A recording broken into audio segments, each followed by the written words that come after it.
Awasilah rambu-rambu lalu lintas yang ada. Dengan mematuhi peraturan lalu lintas, berarti Anda telah berusaha menyelamatkan diri sendiri dan keluarga, serta rekan-rekan dari bahaya kecelakaan. Sampai saat ini telah banyak korban meninggal dunia sia-sia karena kelalaian dan ketidakdisiplinan ketika melewati perlintasan pintu kereta api.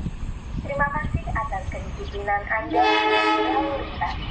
Semoga selamat sampai tujuan.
Tetapi hanyalah alat bantu untuk mengamankan perjalanan